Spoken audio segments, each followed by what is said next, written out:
I'm Father Zach Kautzky, and I'm the chaplain at Dowling Catholic High School in Des Moines. And I grew up on this farm as the oldest of 5 children.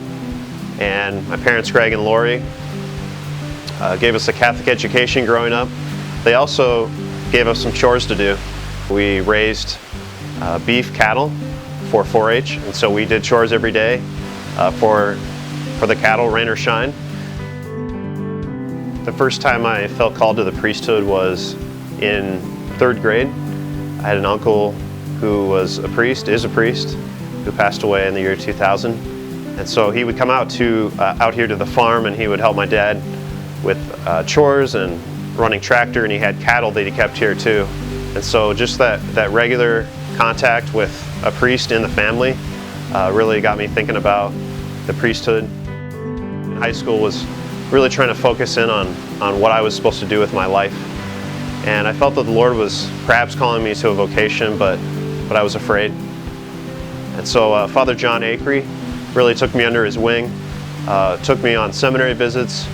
He set up a prayer group for men that were discerning their vocation in high school. And so that group really helped me to better know the Lord and better hear the voice of the Lord calling me. To someone that is feeling called to the priesthood or religious life, I would simply tell you to go before the Blessed Sacrament and spend time in silence with Jesus and listen to Him, listen to His voice. And you can say the words, "Speak, Lord, your servant is listening," from Scripture, and really listen to what the Lord is saying. I also think it's important not to discern alone. It really helps to have a priest, a religious sister, someone that you can trust, that can really walk with you and be a sounding board and just help you discern your vocation.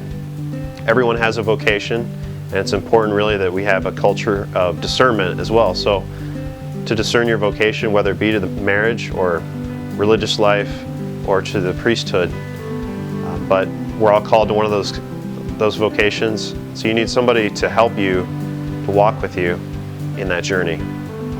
And finally, I'd say it's very important that we don't have any blocks to hearing the voice of God. And so the sacrament of reconciliation is really helpful for kind of taking away those blocks that might be in our spiritual life, those things that maybe keep us from hearing the voice of God.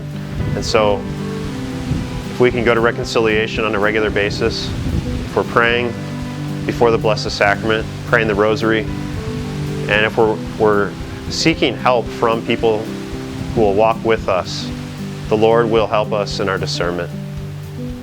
I think it's really important for young men, if they're thinking about the priesthood, to just go visit the seminary.